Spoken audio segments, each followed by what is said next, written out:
네, 1월 11일 월요일 오늘의 킹슈맨 시작합니다. 자, 지난 2주간 킹슈맨이 결방돼서 궁금해하신 분들 많으셨을 텐데요. 최근 코로나19 확산에 따라 방역에 최선을 다하고자 지난 2주간 결방을 했습니다. 시청자 여러분의 양해 부탁드리며 2021년에 더 알찬 소식으로 찾아뵙겠습니다. 자, 새해 첫 방송인 만큼 아주 특별한 손님을 모셨습니다. 요즘 모였다 하면 얘기하는 게 경제, 그리고 재테크겠죠. 자, 오늘 이분에게 궁금한 점 다 물어보겠습니다. 자, 부동산 전문가 김준환 교수님 모셨습니다. 안녕하십니까? 안녕하십니까? 네, 어서 오세요. 환영합니다. 네. 감사합니다. 네.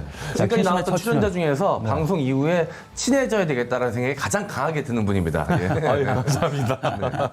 네, 속보이는 발언이셨습니다. 네.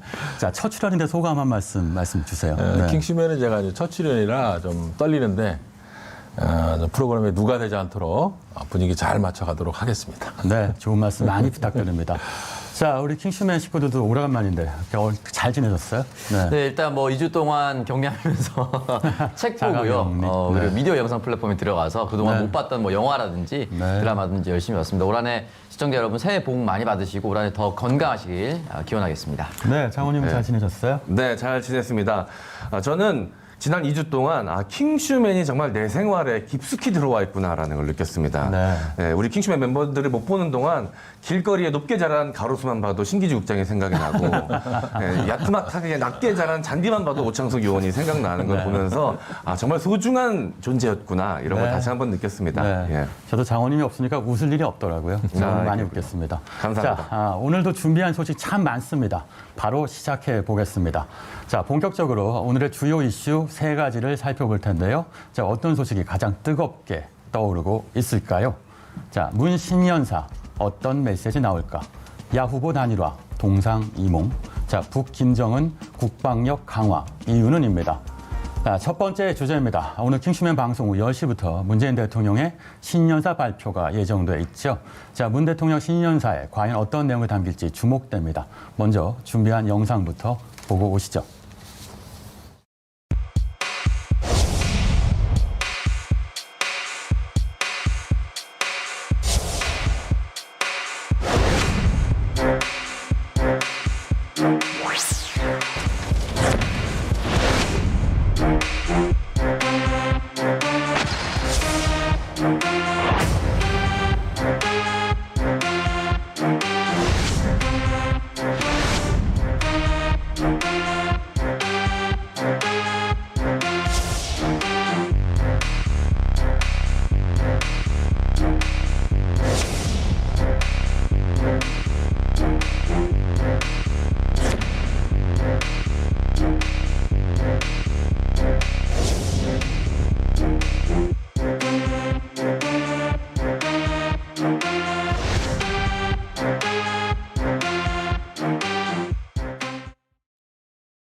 네, 오늘 청와대에서 문 대통령이 신년사를 발표할 예정입니다. 하루 전인 10일 아무런 공식 일정을 잡지 않고 직접 원고를 수정했다고도 하던데요. 자, 집권 막바지 5년 차에 들어서는 만큼 어떤 메시지가 나올지 주목되죠. 네, 일단 총 5가지 정도로 크게 나눠볼 수가 있을 것 같은데요. 가장 먼저 역시나 코로나19 극복 의지에 대한 의견을 많이 남길 것으로 보입니다. 그리고 코로나19로 경제가 굉장히 어려워졌었기 때문에 이 경제 돌파구를 마련하기 위한 한국판 뉴딜 관련된 내용, 결국은 경제 정책에 대해서 이야기를 할 것 같고요. 그리고 이명박 전 대통령과 박근혜 전 대통령의 사면 관련된 얘기가 들어갈 것이라고 추측되는데 저는 개인적으로 들어가지 않을 것이라고 생각을 하고 있습니다. 남북관계 개선을 위한 한반도 평화 프로세스에 대한 이 의지를 표명할 것이다. 그러니까 남북관계 신뢰를 회복할 것이다. 이 메시지는 분명히 들어갈 것이고요. 네, 이 부분까지 들어갔고 마지막에 지금 이제 2017년 5월 10일 취임해서 2022년 5월 10일 내년까지입니다. 약 1년보다 조금 더 많이 남았어요. 485일 정도 남았는데 네. 이 부분에 대해서 그러나 내년에는 대선이 있기 때문에 사실상 올해가 마지막 임기라고 또 볼 수가 있습니다. 네. 하반기 마지막 임기를 어떻게 마무리할 것인가에 대한 의견도 분명히 남길 것으로 보입니다. 네, 자, 오창석 의원은 포함되지 않을 거라고 얘기했지만 어쨌든 가장 관심을 끌고 있는 건 이낙연 더불어민주당 대표가 쏘아올린 이명박 박근혜 두 전직 대통령 특별 사면론에 대한 입장이겠죠. 이 내용은 신년사에 담길지 여부인데 일단 안 들어갔다고 생각했지만 그 이유가 뭡니까 그러면? 네, 일단 박근혜 전 대통령에 대한 결과가 정확하게 나오지 않았습니다. 그러니까 제3고심이라고 하죠. 네. 14일입니다. 3일 후거든요. 3일 후에 제3고심의 선고 공판이 열립니다. 그러니까 최종 형이 확정되지 않은 상태에서 형도 확정되지 않은데 이 부분에 대해서 이야기하는 것은 대통령으로서 굉장히 부담스러울 것이고요. 네. 그리고 두 번째 같은 경우는 이 부분은 대통령이 결정을 할 수는 있으나 국민적인 감정이 여전히 남아 있습니다. 여전히 국민의힘에 대한 지지도와 비호감도가 사라지지 않는 이유는 두 전직 대통령에 대한 원흉이 있다라는 것이고 그 당에서 김종인 비대위원장이 작게나마 사과했었지만 이 부분이 국민적으로 풀리지 않았습니다. 또 하나 코로나19로 국민이 굉장히 힘든데 두 전직 대통령을 사면한다고 해서 국민적인 경제나 삶이나 생활이 바뀌지 않습니다. 네. 그렇기 때문에 사실 심적인 여유도 있어야 누군가를 용서해주고 받아들일 수가 있는데 그런 상황이 전혀 아니기 때문에 대통령이 섣불리 이야기할 수는 없을 것 같고요. 적어도 14일 제3고심 선고 공판 이후에 네. 새로운 메시지가 나올 수도 있다라고 보지만 오늘 당장 나오기는 어려울 거라고 봅니다. 네, 사면은 민생 이슈가 아니다. 또 하나는 국민적 합의가 충분히 이루어지지 않았다. 자, 전직 대통령 사면 논란은 새해에도 계속 이어지고 있습니다. 그렇다면 국민들은 어떻게 생각하나요? 네, 한국갤럽이 지난 8일 발표한 주간 여론조사 결과에 따르면 지난 5일부터 7일 전국 만 18세 이상 1,001명을 대상으로 현재 구속수감 중인 이명박, 박근혜 두 전직 대통령의 사면에 관해서 물어봤더니 현 정부에서 사면해야 한다 37%, 현 정부에서 사면해서는 안 된다가 54%로 나타났고요. 의견 유보는 9%였습니다. 그러니까 사면하면 안 된다라는 의견이 해야 된다라는 의견보다 17% 정도 높았습니다. 네, 갤럽 조사에서는 정말 많군요. 54%가 사면하면 안 된다고 얘기했는데요. 자, 작년 신년사에서는 부동산 투기와의 전쟁이 얘기되기도 했었죠. 문 대통령의 과거 신년사, 그동안 어떤 메시지가 담겼나요? 네, 이 대통령의 신년사는 향후 1년간의 국정 방향성에 대해서 제시하는 자리이기 때문에 많은 사람들이 관심을 갖게 되는데요. 지난 이 문재인 대통령의 신년사들을 좀 간단하게 정리해 봤습니다. 먼저 2018년 지방선거 개헌 동시 실시는 국민과 한 약속이다. 자, 한반도 평화의 원년으로 삼겠다라는 이야기를 했었고요. 2019년 혁신 성장을 통한 경제 활력을 되찾겠다. 그리고 2차 북미 정상회담 김정은 위원장 서울 답방을 이야기했었습니다. 자, 2020년에는 혁신전 포용 국가의 틀로 성과 집중하겠다. 그리고 부동산 투기와의 전쟁을 선포했었습니다. 네, 김준환 교수님, 그 2020년에는 부동산 투기의 전쟁 얘기했었는데 이 내용 한번 짚어주세요. 네.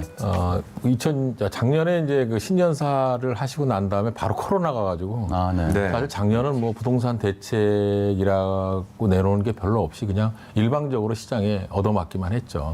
네. 그래서 올해도 뭐 부동산 투기에 대한 여러 가지 신년사에 나올 것 같은데 제가 보기에는 실제적으로 지금 공급의 문제라든가 여러 가지 그리고 또 이제 지금 문재인 대통령이 지지율 하락의 가장 큰 원인이 이제 여론조사를 보면은 부동산 가격 네.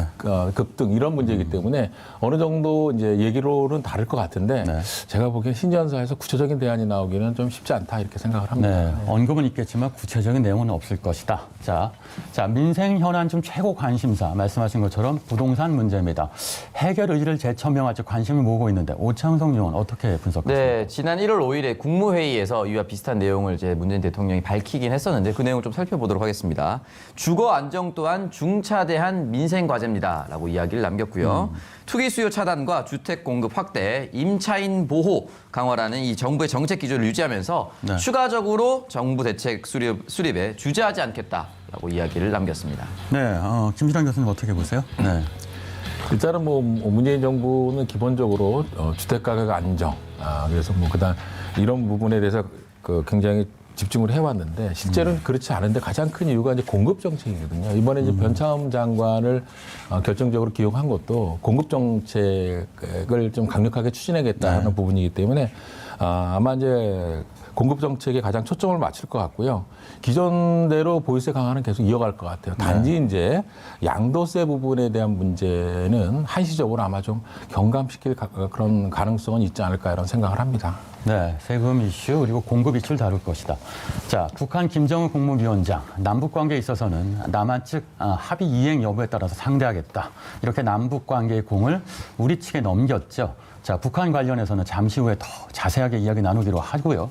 일단 남북 합의 이행 촉구 관련해서 문 대통령 신년사에 어떻게 화답할까요? 네, 일단은 뭐 대통령의 신년사이기 때문에 원론적인 답변 이상을 하기는 좀 어려울 것 같습니다. 구체적인 뭐 월이라든지 네. 로드맵을 밝히기는 좀 어려울 것 같고요. 다만 남과 북이 할 수 있는 모든 것을 최선을 다할 것이고 그 전에 신뢰회복이 먼저입니다. 네. 지금 코로나19가 굉장히 격화돼서 남북 관계가 어떻게 최근까지 이슈가 있었는지 잘 기억하시지 못하겠지만 가장 큰 이슈는 사실 남북 경제협력소 폭파였습니다.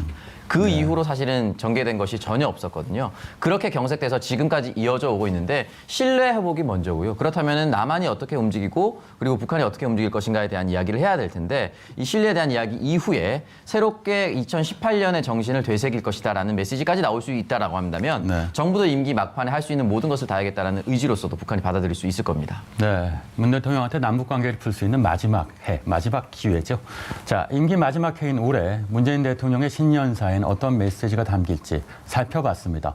문 대통령의 신년사를 통해 5년차 국정 기조를 밝히는 만큼 지지율이 반등하는 계기가 될지도 주목해 봐야겠습니다. 두 번째 전해드릴 오늘의 이슈는 서울시장 후보 단일화 동상이몽입니다. 4.7 서울시장 보궐선거가 석 달 앞으로 다가왔죠. 야권에서 거물급 후보들이 계속 등장하고 있다고요?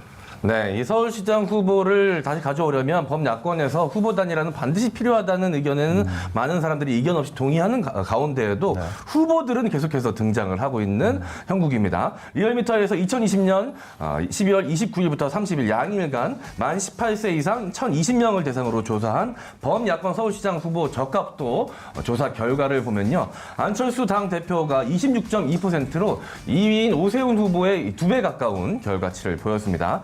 2위는 오세훈 전 시장이 13.4%를 기록했고요. 나경원 전 의원이 13.1%, 조은희 서초구청장이 5.9%, 그리고 금태섭 전 의원이 3.9%를 기록했습니다. 네, 일단 범야권만 놓고 보면 안철수 대표 앞서가고 있는데요. 그런데 안 대표 초반에 앞서가는 경우가 많았긴 했는데 나중에 끝 뒷심이 부족했다는 얘기도 있죠. 네, 그렇습니다. 사실 안철수 대표가 가장 먼저 정치권에 들어온 것이 서울시장 재보궐선거였습니다. 그 당시는 사실상 후보만 되면은 안철수 후보가 당선될 것이다라는 여론이 굉장히 높았었고 아마 안철수 후보가 어떠한 선거를 다 통틀어서라도 그 당시 지지율이 가장 높았을 거라고 봅니다. 그리고 2012년 대선이 있었고요.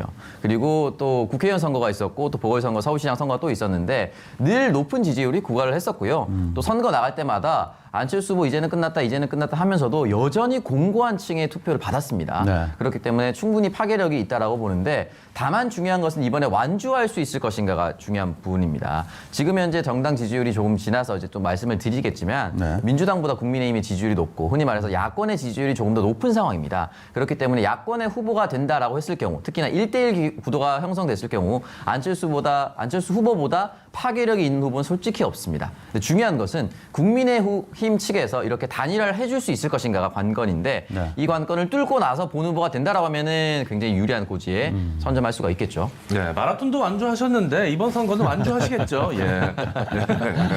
더 힘들까요, 마라톤이 선거보다? 네, 그래서 단일화가 중요한 이슈가 될 겁니다.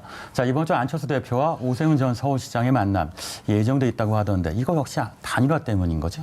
일단 이 부분에 대해서 분명히 논의할 것으로 보이고요. 이제 오세훈 전 서울시장이 묘한 말을 남겼습니다. 안철수 대표는 국민의힘 당으로 들어와 주십시오라고 이야기를 남기고 저는 출마의 길을 택할 수밖에 없다. 그러니까 합당하거나 또는 합당에 준하는 연대를 하지 않으면 내가 출마하겠다라고 이야기를 남겼습니다. 근데 이 어떤 메시지냐면 사실은 국민의힘 오세훈 후보가 나오지 않더라도 국민의힘 후보 한 명만 내면 야권은 분열됩니다. 이렇게 될 경우 필패할 가능성이 높고 이미 지난 2018년 서울시장 선거에서 이렇게 될 거라고 나왔습니다. 네. 그 당시 김문수 후보와 안철수 후보가 동시에 출격했기 때문에 각각 20몇 %씩 득표를 했거든요. 그렇기 때문에 이 부분에 대해서 경고성 메시지인데 중요한 것은 두 사람이 만나서 해결이 잘 될 경우에 네. 그렇다면 오세훈 후보는 출마하지 않겠죠. 단일화가 되는가 하면. 그러면 나는 다음 대선으로 직행할 것이니까 그걸 도와달라는 메시지까지도 두 사람 간에는 교환이 될 가능성이 높습니다. 현재로서. 일종의 정치적 거래가 있을 것이다.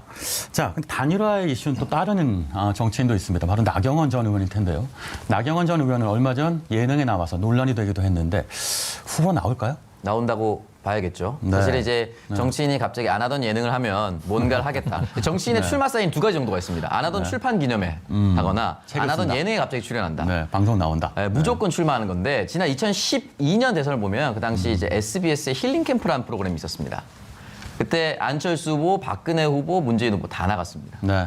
그러니까 이제 되게 국민적인 이제 이슈를 선점할 수 있고 아무래도 시사 방송보다는 예능 방송이 많은 사람들에게 전파력이 높습니다. 그렇기 때문에 여기에 출연했다는 것 자체가 출마를 하겠다라는 의지로 되풀이될 수가 있고요. 지금 박영선 장관도 동일한 프로그램에 그 출연한 예정이라고 그렇죠. 흘러나오고 있는데 아마 두 사람 모두 출마에 대한 의지를 굳힌 것으로 볼 수가 있고 여기에 나와서 정책 얘기 세세하게 하지 않습니다. 네. 아름다운 가족의 모습, 어머니의 모습 네. 이런 것들을 했기 때문에 아마 좀 더 국민 친화적인 이미지를 보여주고 싶어 했다라고 볼 수 있겠습니다. 네. 그 출연했던 프로그램 이름이 아내의 맛이라는 프로그램이었거든요. 네. 저는 자꾸 그 제목이 출마의 맛으로 보이더라고요. 그리고 이제 나와서 이제 하는 이야기들이 굉장히 좀 친화적인, 네. 가정 친화적인 그리고 이제 자녀를 챙기고 아내로서의 모습을 이렇게 보여주시면서 이제 부드러운 발언들을 많이 했는데 네. 저는 자꾸 뒤에 빠루가 보이는 게 눈이 침침한 건지 그 기존의 이미지를 많이 버리려고 노력을 하시는 것 같습니다. 네, 하지만 한편에서는 그래서 이미지 정치가 아니냐 이런 비판도 받고 있죠.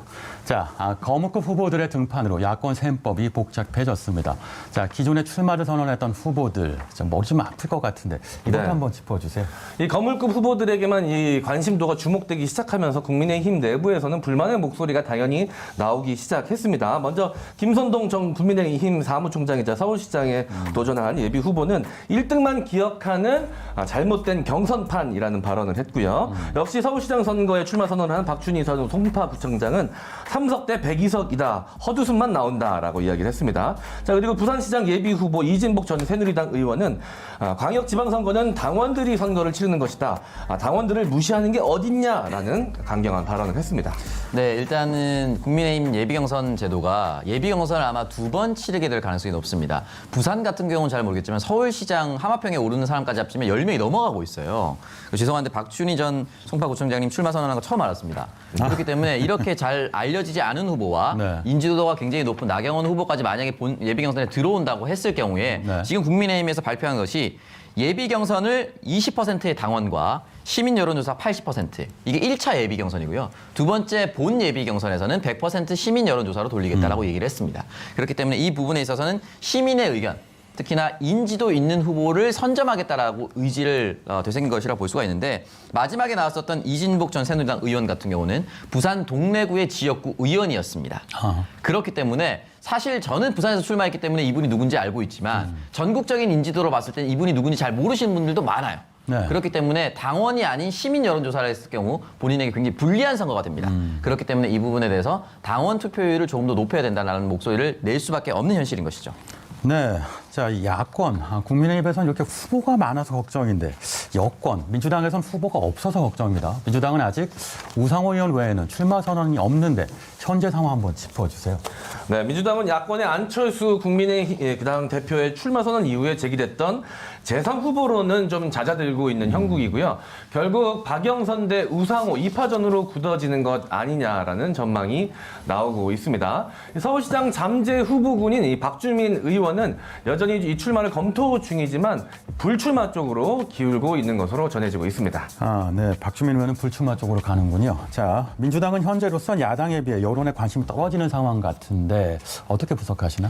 일단은 선거는 앞서 말씀드렸다시피 당원 투표도 중요하고 시민 여론조사도 중요한데 이렇게 큰 선거일수록 특히나 이제 서울시장 같은 경우는 서통령이라는 이야기를 들을 정도로 굉장히 네. 큰 권한과 예산을 주무르는 직위입니다. 네. 그렇기 때문에 인지도 있는 후보, 그러니까 대선 후보급으로 분류되는 후보들이 많이 등장해야 흔히 말하는 컨벤션 효과가 많이 일어나고 있는데요. 지금 만약에 박주민 의원이 불출마 선언을 할 경우에 박영선 장관과 우상호 의원의 이파전이 될 네. 가능성이 높습니다. 이렇게 됐을 경우에는 이슈 파이팅은 결국은 정책일 수밖에 없습니다. 힘 있는 집권 여당의 후보가 서울시장이 되어야만 정부 예산을 많이 끌어와서 서울 시민들에게 양질의 혜택을 줄 수 있다.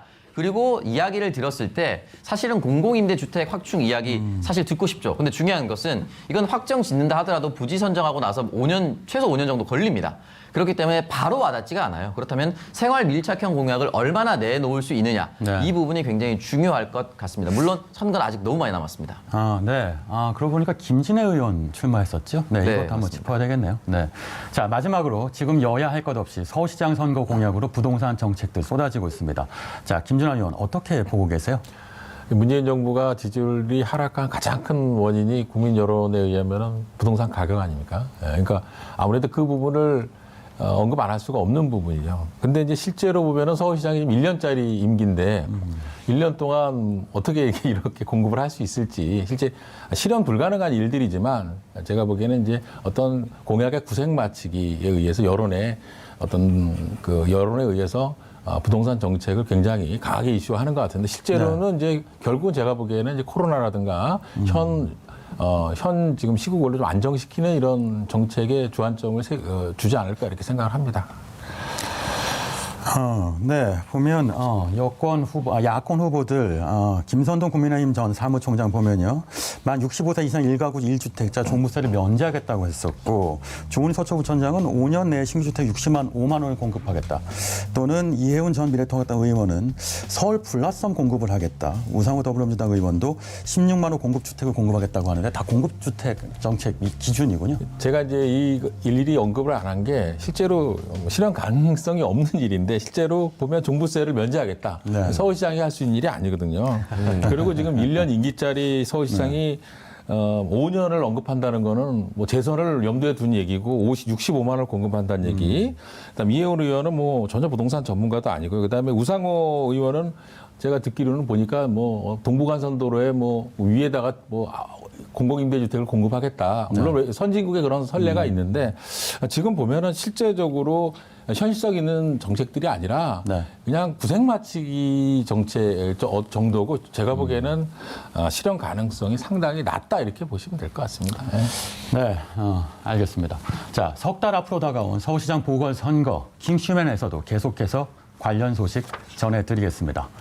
자, 세 번째로 전해드릴 오늘의 이슈는 김정은 국방력 강화 이유는입니다. 자, 그런데 오늘 오전에 속보가 하나 들어왔죠. 자, 김정은 북한 국무위원장이 노동상 총비서로 추대됐다고요. 네, 이거 한번 맞습니다. 짚어주세요. 5년 만에 이제 이 이야기가 나왔는데요. 사실 이제 총비서라는 직위 자체를 정확히 누린 것은 이제 김일성이었습니다. 김일성이었고 그 이후에 이제 김정일 이렇게 이어왔었는데 김정일 체제 들어와서는 사실 이제 김정일 국방위원장이라는 직위가 우리 입에 훨씬 더 붙죠. 그렇기 때문에 당 중심보다는 이제 군 중심으로 이제 바뀌어 왔습니다. 그러나 다시 김정은 위원장 체제로 들어오면서 정상 국가로 발돋움하겠다라는 이야기를 했었죠. 그래서 사실 이 직제 개편이라든지 또는 직위를 부여하는 것 자체를 모두 정상 국가로 돌아온다라는 것으로 이제 해석을 해야 됩니다. 그러니까 북한을 지탱하고 있는 두 세력은 군과 당인데 당으로 조금 더 세력을 계속해서 옮기고 있다. 그러니까 어디 나가서 세외 정상이라고 김정은 위원장이 나갔는데 계속 국방이라든지 이런 이야기가 들렸을 경우에 아직까지 군사국가라는 이름, 군사력을 강화한다고 해서 군사국가로 보이면 안 되거든요. 그러니까 경제 발전도 해야 되고 산업도 일으키기 때문에 정상국가로 가는 과정이다라고 또 보시면 될 것 같습니다. 네, 연관된 부분이겠죠. 북한이 헌법보다 우위에 있다는 노동당 규약을 바꿨다는데 당 규약을 바꾼 건 무려 5년 만이라고요? 네, 맞습니다. 조선중앙통신에서 이와 관련된 보도를 했는데요. 내용을 좀 전달해 드리자면 당 규약, 조국 통일을 위한 투쟁 과업 부분에 강력한 국방력으로 근원적인 군사적 위협을 제압해 조선반도의 안정과 평화적 환경을 수호한다는 데 대해 명백히 밝혔다라고 보도를 했습니다. 그러니까 이게 국방력을 강화하겠다는 내용을 추가했다는 것인데요. 기존 당 규약 서문에는 김정은 당 위원장의 자위적인 전쟁 억제력 강화 성과만 언급했을 뿐 국방력 강화 목표를 명시하지는 않았었습니다. 이를 추가한 것으로 보입니다. 자, 국방력을 강화하겠다. 이게 어떤 의미가 있는 겁니까? 네, 일단은 뭐 핵잠수함도 하나 건설하겠다라고 이야기를 했기 때문에 국방력 강화가 예상이 되고 있긴 한데 일단은 북한 스스로는 스스로의 이제 흔히 말하는 자위의 힘을 키우겠다라는 것이죠. 우리나라를 지키기 위해서는 우리 스스로 군사를 가지고 있어야 된다. 라는 의미가 있는데 중요한 거는 이제 새로 들어설 이제 바이든 정부에 대한 메시지를 보낸 것이다. 네. 예를 들어서 공화당과 민주당에게 북한이 전통적으로 우리가 국방력을 강화하겠다라고 하면은 국방력을 어떻게 해체할 것인지 군비 증가를 어떻게 감소시킬 것인지 얘기를 하는데 사실 현 트럼프 정부 같은 경우는 우린 핵단추 더 큰 거 있는데 이런 식으로 얘기를 해버렸단 말이죠. 굉장히 비정상적인 논리로 답변이 왔어요. 네. 그러나 지금 민주당의 바이든 정부 같으면 그렇다면 우리가 핵 동결을 하고 어떻게 이 군비 증가를 낮출 것인가에 대한 이야기를 할 겁니다. 그런 부분에 있어서 선제적으로 메시지를 보낸 것이라고 생각을 하고 설마 바이든 정부가 우린 핵단추 더 큰 거 있는데 라고 얘기하진 않겠죠. 네. 그렇기 때문에 이 부분은 어떻게 보면은 전통적으로 북한과 미국 간의 이야기를 나누던 프로세스다라고 볼 수 있습니다. 네, 대미 메시지다. 자, 당 규약을 개정하면서 5년 전 폐지했던 비서국이 부활했다고 하던데, 자, 비서국 어떤 역할을 하는 곳입니까? 네, 일단은 비서국 자체가 여러 가지 뭐 산업이라든지 경제, 농업 전반을 다루고 있는데요. 정확하게 직제 개편이 된 것은 1966년 10월 12일입니다. 조선노동당 내에 설립이 된 것이고요. 이 당 운영을 할 때 김일성을 필두로 김일성의 모든 지시를 받는 곳이 이 비서국이었습니다. 네. 그렇기 때문에 비서국 중심으로 옮겼다라고 볼 수가 있고, 이 66년을 보면은 1950년 그리고 1953년 7월 27일 휴전협정 한 이후에 김일성은 북한 내에서 대규모 숙청 작업에 돌입하고 네. 자신의 계파로 모든 것을 북한으로 돌리는 작업을 했습니다. 그것이 모두 끝난 후에 이 비서국을 신설해서 사실상 1인 지도 체제로 완성시켰습니다. 그렇기 때문에 이 부분에 있어서는 이제 흔히 말하는 당 중심 체제로 완벽히 회귀했다. 네. 회귀하려고 하는 의지다라고 볼 수가 있습니다. 네, 앞에서도 짚었지만 지금 가장 중요한 건 집권 5년 차를 맞이하는 문재인 정부, 우리와의 관계인 것 같습니다. 자, 김정은 위원장, 남북 관계 개선을 위해 남북 합의 이행 강조하고 나섰는데 이거 한번 짚어주세요. 네, 김정은 국무위원장, 이제는 전 국무위원장이라고 해야 되겠네요. 현 당 총비서. 예. 이 남측 정서랑은 조금 안 맞습니다. 이 위원장의 비서보다 더 높을 것 같은데. 자, 지난 이 8차 당대회 사업 총화 보고에서 현 시점에서 남조선 당국의 이전처럼 일방적으로 선의를 보여줄 필요가 없으며 우리의 정당한 요구에 화답하고 남북 합의를 이행하는 만큼 상대해 주겠다라고 이야기를 했습니다. 네, 주고받겠다, 뭐 네. 기브앤테이크 이런 얘기인데요. 자, 그렇지만 김정은 위원장, 아니죠, 김정은 총비서, 자, 남북관계 회복 가능성에 대해서 열어두고 얘기하고 있는데 이것도 짚어주세요. 네, 제가 앞서 이제 문재인 대통령의 신년사에 담길 것이 2018년으로 돌아가겠다, 신뢰관계를 회복하겠다라고 그런 메시지가 담겼으면 좋겠다라고 말씀드렸었는데. 네. 김정은 비서 같은 경우도 비슷한 이야기를 남겼습니다. 남조선 당국의 태도 여하에 따라 얼마든지 가까운 시일 안에 북남 관계가 다시 3년 전 봄날과 같은 곳으로 돌아갈 수가 있다라고 이야기를 하겠습니다. 2021년이니까 3년 전은 2018년. 이 남북의 평화 무드가 정말 그 어느 때보다 무르익었었던 한 해였습니다. 올 한 해 사실 코로나19가 아직은 종식이 되진 않았지만 풀릴 수 있는 여지가 충분히 생겼지 않습니까? 그렇기 때문에 이 부분에 대해서 코로나19를 종식시킨과 동시에 함께 남북한이 함께 할 수 있는 일들을 하나씩 했어야 된다. 네. 그리고 지금 마지막까지 남한이 의지를 가지고 다졌었던 것이 동해 북부선 철도를 회복한 것이었습니다. 그렇다면 이 부산에서 출발해서 동해를 따라서 금강산역까지 갈 수가 있는 철도였어요. 네. 그렇기 때문에 이런 부분에 있어서도 소규모로 다시 시작을 할 수가 있는 부분들이 여전히 남아있기 때문에 이 남북의 교류가 다시 한번 시작되고 군사적 긴장감이 좀 완화되는 그런 한 해가 됐으면 좋겠습니다. 네, 문재인 정부의 임기 500일 남았다고 하죠. 500일이나 남은 겁니다. 특히 남북 관계에 있어서는 아직 기회가 많을 수 있겠죠. 자, 남북 관계가 추운 겨울을 지나 다시 봄날이 맞이하길 바라봅니다. 지금까지 오늘의 이슈였습니다.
지난 한 해 코로나19로 모두 어려웠습니다. 새해가 밝았지만 코로나 팬데믹은 여전히 진행형이죠. 정치권은 검찰개혁 갈등으로 혼란스러웠지만 국민들의 가장 큰 관심은 역시나 경제였습니다. 1년 내내 사회적 거리두기와 경제 사이에 줄타기를 했죠. 자, 코로나가 올해에도 경제에 여전히 많은 영향을 미칠 텐데, 자, 김준환 교수님 한번 짚어주시죠. 네. 정말 지난 한 해는 엄청난 우리 사회 변화가 있었죠. 아이들이 학교를 못 가는 이런 사회가 됐으니까요. 그리고 제대로 어디 가서 음식도 못 먹고 여행도 못 가고 네. 그래서 굉장히 많은 그 변화가 있었는데 결국은 이것들이 이제 긍정적인 변화가 아니라 경제 측면에서는 굉장히 좀 안 좋은 방향으로 가는 네, 하나의 소비를 계기가 됐다. 위축시켰으니까. 그렇죠. 예. 그래서 올해도 지금 상황에서는 뭐 크게 나아질 거다라고 얘기하기가 좀 어려운 부분이 일단은 백신이 얼마나 적게 공급되느냐, 또 하나는 접종의 속도가 어떻게 되느냐에 따라서 우리나라가 이제 집단 면역이 어느 정도 형성이 돼서 이제 재작년처럼 가서 친구들이랑 밥도 먹고 여행도 가고 이런 이제 사회가 얼마나 빨리 이런 패러다임이 돌아올 수 있느냐가 가장 문제가 아닌가 생각을 합니다. 그러나 이제 작년 보면은 우리 이제 중반기 하반기부터는 그 수출이 우리가 우려했던 것보다는 좀 낮게 회복이 되고 있고요. 그래서 아마 코로나가 어느 정도 우리가 안정이 되면 국내 같은 경우에는 그 선진국에 비해서 굉장히 방역 부분에서 잘했기 때문에 회복 속도가 좀 굉장히 빠르지 않을까 이렇게 생각을 합니다. 네, 2021년에도 수출은 선방할 거로 예상되니까 소비만 좀 회복되면 그렇죠. 예. 네, 그러면 경제 회복의 속도가 빨라질 것이다. 자, 오늘부터 3차 재난지원금이 지급되는 가운데 여당 안에서 전 국민에게 재난지원금을 다 줘야 한다. 이런 목소리가 점점 커지고 있습니다. 지난해 1차 전 국민 재난지원금에 있었던 논란이 또다시 반복되는 조짐인데요. 어떻습니까? 네, 이 여권을 중심으로 이 신종 코로나 바이러스 감염증 이 3차 확산에 대응한 전국민 긴급 재난지원금 지급 논의가 본격화되고 있습니다. 자, 먼저 이낙연 더불어민주당 대표의 발언을 전해드리자면 코로나19 사태가 진정되고 경기 진작 필요가 생기면 재난지원금의 전국민 지급도 검토할 수 있을 것이다라고 지난 1일 인터뷰를 통해 밝혔고요. 자, 양양자 더불어민주당 최고위원은 우리 정부를 믿고 따라주신 국민에 대한 최소한의 도리이자 보답 차원에서 위로금이고 지원이 아닌 위로의 방점을 찍어야 한다라고 한 라디오 프로그램에 출연해서 발언을 했습니다. 자, 하지만 이 국민의힘은 4월 재보궐선거를 앞두고 이기기 위한 현금 살포라고 강력하게 반발을 하고 있습니다. 먼저 주호영 국민의힘 원내대표는 코로나19 재난지원과 관련해 지금 본 예산에 반영되어 아직 지급되지도 않은 것이 있는데 벌써 전국민 재난지원금을 주장하는 것은 무슨 4월 선거를 노린 그런 것이냐라고 국회 정책 워크숍을 통해서 밝혔고요. 추경호 국민의힘 의원은 지난 4월 총선 때 재미봤다고 또 민주당에서 4월 보궐선거 앞두고 선거용 현금 살포에 나선 것 아닌가 이렇게 생각을 한다라고 라디오 프로그램에 출연해서 발언을 했습니다. 네, 함께 정부의 입장도 한번 살펴보도록 하겠습니다. 먼저 정세균 국무총리가 입장을 좀 내놨었는데요. 지금 이렇게 하면 정부 재정을 잘 풀 것인가에 대한 지혜를 모을 때다라고 이야기를 했습니다. 급하니까 막 풀자는 것은 지혜롭지도 공정하지도 않다라고 이야기를 남겼고요. 홍남기 경제부총리는 시기적으로는 아직 이르다. 지급이 불가피한 경우 정부의 재정도 화수분이 아니기 때문에 한정된 재원이라면 피해 계층 지원을 두텁게 하는 것이 바람직하다라고 현재 이야기를 남겼습니다. 네, 정부 입장, 여야 입장 분명한데요. 네, 자, 4월 선거에 영향을 줄 수 있을 만큼 지급 시기, 대상 선정 과정, 치열한 기싸움이 이어질 것으로 전망됩니다. 이거 어떻게 보세요? 네, 4월에 선거가 있기 때문에 선거를 피해서 지급을 해야 된다. 또는 선거에 관련되지 않게 지급해야 된다는 것이 야권의 입장인 것인데 그러면 국민의 경제가 선거 때까지는 기다려줍니까? 이게 사실 말이 안 되는 거예요. 그러니까 하루 빨리 지급을 할 수 있으면 지급을 해야 된다라고 저는 생각이 든 것이고 흔히 말해서 전 국민 지급을 했을 때 단기적이고 강제적인 경기 부양의 효과가 실질적으로 있었습니다. 이 경기 지표가 이미 다 나와버렸어요. 그렇기 때문에 가능하다라면 저는 빠르게 하는 것이 좋을 것이라고 생각을 하고 이것이 과연 선거용이었는지 아니었는지는 모두 국민들이 판단합니다.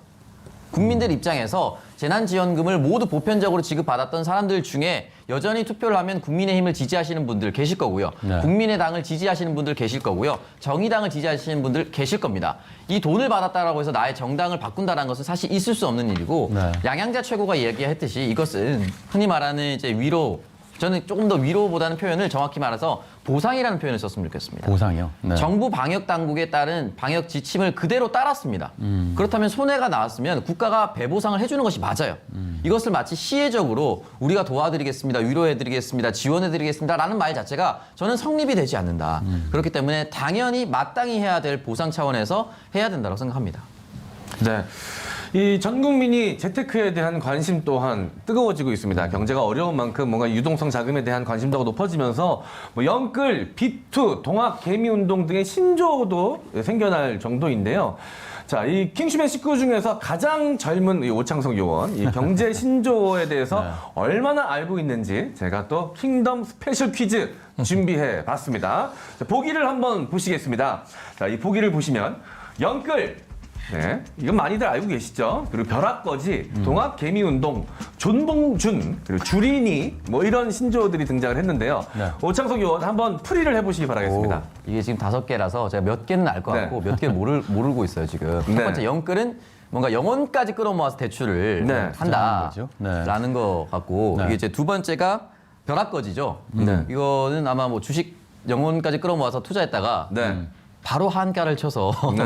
거지가 된 사람들을 얘기하는 것은 아닐까. 네, 네. 그건 아닌 것 같고요. 벼락거지는 남들이 부자가 됐는데 나만 못 됐을 때 갑작스럽게 거지가 된 거죠. 그렇구나. 네. 세 번째 이제 동학개미 운동 같은 경우는 사실 이제 개미 투자자라고 하죠. 일반 이제 기관이 아닌 개인 투자자들이 이 주식시장에 대거 들어가는 것을 이제 동학개미 운동이라고 한 것 같고요. 네.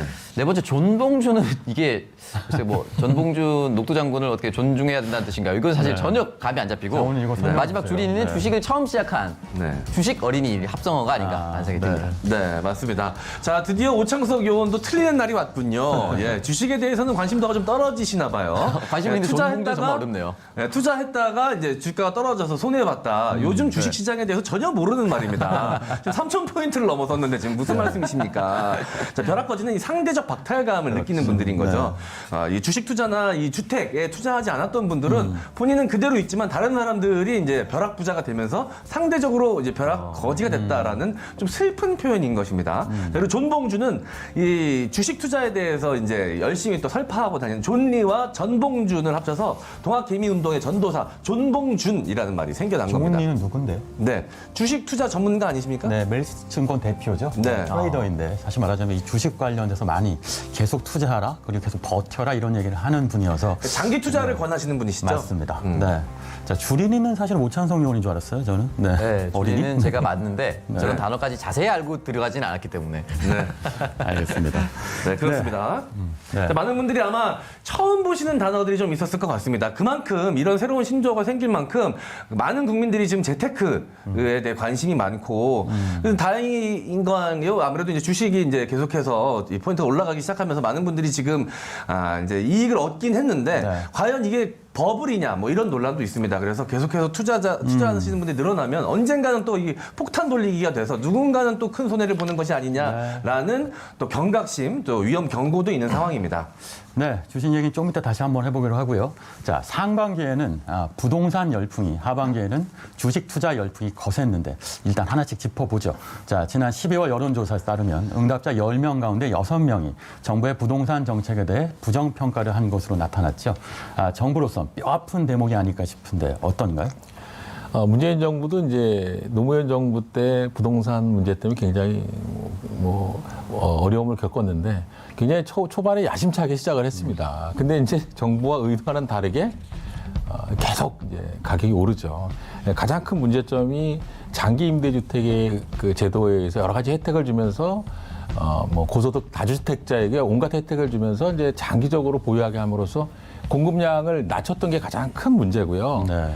제가 보기에는 그게 가장 큰 이번 정부의 결정타라고 생각을 합니다. 공급 부족이 그래서 실체입니다. 뭐 10채, 5채, 10채 갖고 있는 분들이 8년 동안만 갖고 있으면 양도세를 내지 않습니다. 그러니까 팔질 않죠. 그래서 문재인 정부가 끝날 때까지는 주택을 팔고 싶어도 팔 수가 없어요. 그래서 그런 물량이 굉장히 줄었다는 게 가장 크고요. 또 하나는 규제는 엄청나게 잘했는데 제가 보기에는 문재인 정부 때 대규모 주택단지가 공급된 사례는 한 건도 없는 것 같아요.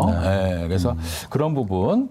그래서 이제 재고주택 거래도 안 되고 규제를 하고 공급도 안 되니까 시장은 굉장히 좀 경색되는 분위기로 갔는데 정부가 처음에 집값 내리겠다. 그래서 집을 안 샀습니다. 처음에 국민들이. 근데 집값이 이제 올라요. 이제 못 믿겠답니다. 그래서 아까 말씀하신 영끌이나 비투나 이렇게 이런 용어가 나왔죠. 그래서 정부 말로 믿고 가만히 있던 사람은 정말 아까 말씀하신 대로 이제 벼락거지가 된 거죠. 그래서 지금 굉장히 국민들이 분노하고 있는 거예요. 제가 보기에는 집을 사지 못하고 아니면은 나는 살 능력이 없는데 집값 오르고 전세값이 오르니까 국민들이 굉장히 정부에 분노를 하고 있다라는 부분이 아닌가 이런 생각을 합니다. 알겠습니다. 네, 많은 분들이 역시나 가장 궁금해하는 건 올해에도 집값이 과연 오를까입니다. 그래서 이거 사야 되나 말아야 되나 아직까지도 고민하시는 분들이 많이 계실 것 같은데 어떻게 전망을 좀 하십니까? 참 이렇게 전망한다는 게 신의 영역이기 때문에 괜히 제가 여기서 집 사라 그랬다가 괜히 좀 사신 분들이 떨어지면 또 큰일 나지 않습니까? 근데 작년에 우리나라 처음으로 인구가 줄었습니다. 예, 그렇죠. 이게 굉장히 큰 힘입니다. 네. 아직 우리가 코로나 때문에 이 문제를 크게 받아들이지 않는데 일본 같은 경우는 인구가 감소하면서 여러 가지 문제들이 발생을 했는데 네. 인구가 감소한다는 것은 곧 집값이 떨어지기 전조 단계라는 겁니다. 근데 모든 지역이 떨어지는 게 아닙니다. 결국은 우리가 이제 좀 외곽 지역, 서울 도심이 아니고 외곽 지역, 그러니까 네. 집값이 비싼 데보다는 싼 데가 떨어질 확률이 이제 크다는 거죠. 그래서 제가 보기에는 이제 좀 이제 조심을 하셔서 네. 집을 사시더라도 너무 외진 곳이나 수요가 많지 않은 지역에 집을 추가적으로 구입하는 굉장히 어렵고 집을 사실 실수요자 같은 경우에는 좀 가격이 좀 비싸더라도 수요가 충분히 있는 곳에 집을 산다면 그래도 그런 지역들은 당분간은 뭐 폭락이나 이런 게 아니라 어느 정도는 횡보합하면서 좀 상승할 가능성이 여전히 있다 이렇게 볼 수 있겠습니다. 네, 인구 감소 뉴스가 장기적 집값 하락의 어떤 뉴스, 신호다 이런 말씀해 주셨습니다. 자, 지난해 전세 대란이라고 할 정도로 전세 구하기가 한데 별따기였죠. 정부가 공공임대 확대와 같은 대책을 서둘러 내놓기도 했는데요. 전세 시장 안정될까요? 제가 이거 기사 한번 잘못 썼다가 막 굉장히 욕을 먹었습니다. 진짜로 얼굴 표정이 굉장히 슬퍼지셨어요. 왜냐면요. 예. 이게 이제 우리가 계약을 재계약갱신권에서 이제 2년씩 2번을 하게 되고 5%잖아요. 사실 작년 말에 재계약 걱정 안 하고 재계약 걱정 안 하고 그냥 그대로 5% 이내에서 올려주고 사신 분들이 상당히 많아요. 네. 근데 언론에서는 전혀 보도를 하지 않잖아요. 오히려 그냥 집을 새로 구하시는 분들만 보도를 하고 또 그게 또 사실 10억, 20억 사는 강남만 중점적으로 보도를 하다 보니까 실제로 외곽 지역이나 이런 데는 문제가 심각하지 않았는데 굉장히 그런 거를 확대 해석하고 굉장히 좀 시장을 불안하게 만들었던 건 사실이에요. 그래서 네. 다른 지역까지 전세 가격이 상승한 하나의 요인이 되었다 이렇게 생각을 하는데 저는 처음에 이제 작년에 정부가 그런 정책을 내놓으면서 네. 단기적으로는 전세 가격이 상승할 거라고 봤어요. 근데 이제 제가 생각했던 거 이상으로 굉장히 좀 문제가 되더라고요. 네. 그래서 올해 봄까지는 제가 보기에 이런 현상이 갈 것 같고요. 네. 제가 보기에는 이게 이제 작년에 계약을 했기 때문에 2년이죠. 그래서 네. 올해 말이나 올해 말 정도 되면은 조금 안정이 되지 않을까. 근데 이제 가장 큰 포인트는 정부가 임대주택을 추가적으로 얼마나 공급하느냐. 그리고 이제 제3기 신도시가 얼마나 좀 액션이 나오느냐라는 거죠. 지금 3기 신도시 공급한다는 얘기가 나왔지만 네. 지금 그동안 한 게 아무것도 없지 않습니까? 보상도 제대로 안 끝난 것 같아요. 그래서 이런 부분에 정부가 공급에 대한 부분을 말로만 하는 게 아니라 네. 정말 실제적으로 한 차례도 공급이 되면 전세 시장은 어느 정도 좀 안정이 되지 않을까 생각을 합니다. 네, 제가 평생 월세살이를 하다가 지난달에 평생 처음으로 전세 계약을 했습니다. 그래서 이제 전세대란 과연 실제로 어떨까에 대해서 이제 실제로 체험해보는 시간이 아니었나 생각이 드는데요. 네. 물건이 계속 나오긴 나옵니다. 그런데 계약하기가 조금 힘들긴 해요. 왜냐하면 보고 좀 고민을 하지 않습니까? 이 집에 내가 계약을 할지 말지. 그런데 제가 좀 고민하는 사이에 다른 분은 그 집을 보고 바로 계약을 하시는 거예요. 그리고 보지 않고 전화로만 계약을 하시는 분들도 계시고요. 그러다 보니까 저는 자꾸 놓치게 되는 결과가 생기더라고요. 이런 거에 대해서 부동산 중개하시는 분들도 말씀을 하시는 게 언론에서 너무 불안감을 조성한다. 그래서 사람들이 전세가 없다라는 생각이 팽배해져 있다 보니까 물건이 나오면 뭐 크게 고민하지 않고 바로바로 계약을 하고 이러다 보니까 상대적으로 다른 분들 좀 놓치신 분들은 전세가 없구나라는 이런 사고가 좀 팽배해진다. 뭐 이런 말씀들을 좀 하시더라고요. 제가 한 말씀만 더 드리면 네. 제가 주위에서 이제 그런 분들이 있어요.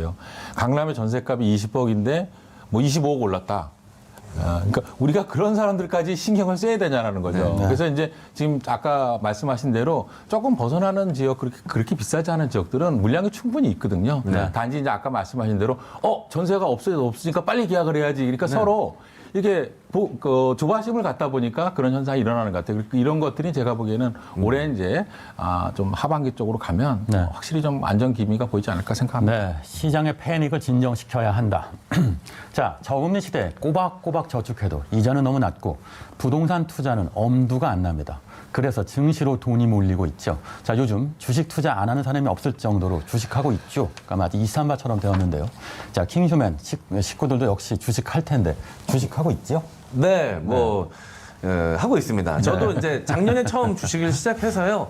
저는 이제 제 성향상 주식에 좀 최적화되어 있더라고요. 오, 제가 이 셈에 좀 느립니다. 그리고 한번 이렇게 해놓고 까먹어요. 그러다 보니까 늦게 계속 들여다보질 않다 보니까 오히려 좀 유리한 것 같더라고요. 그리고 또 이제 이 계속해서 좀 성장하는 추세다 보니까 저는 좀 이익을 봤던 것 같습니다, 올해.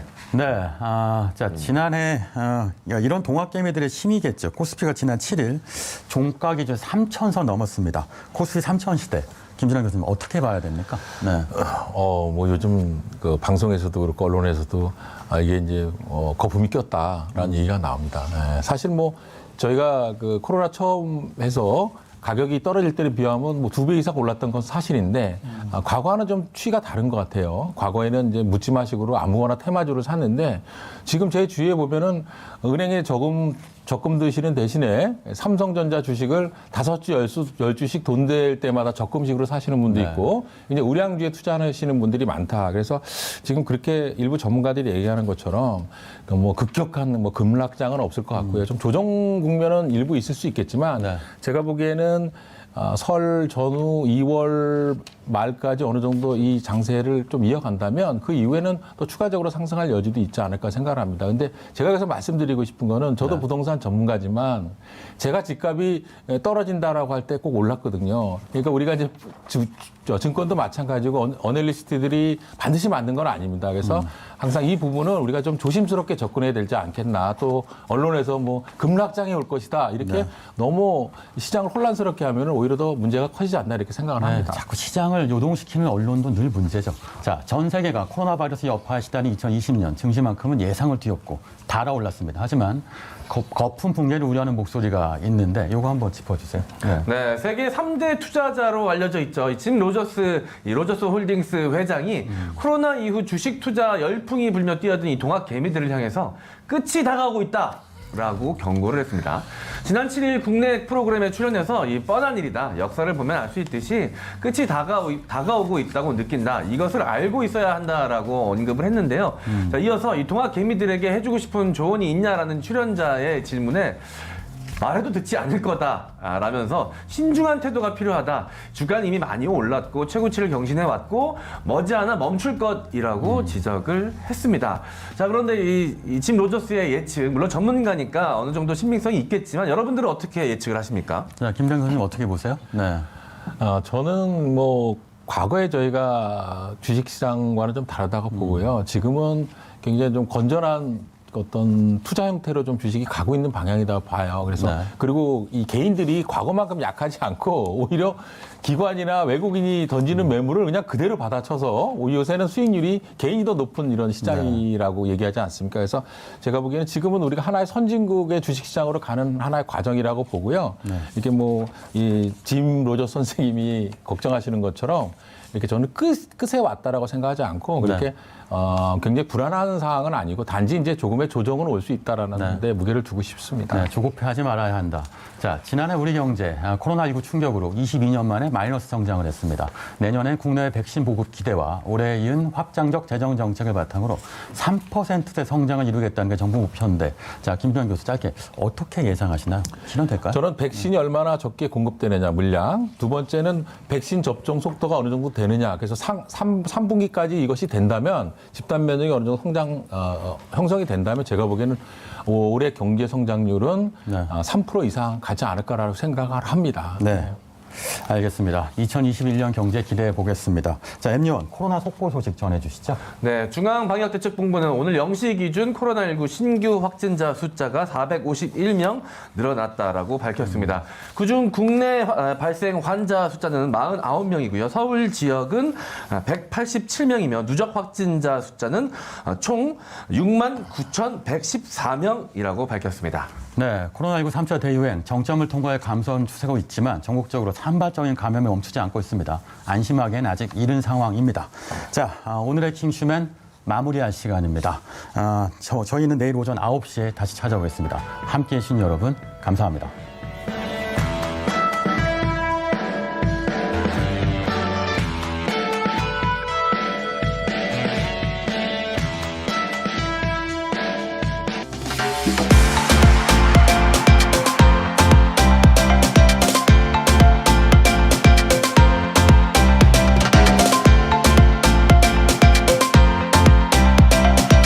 TBS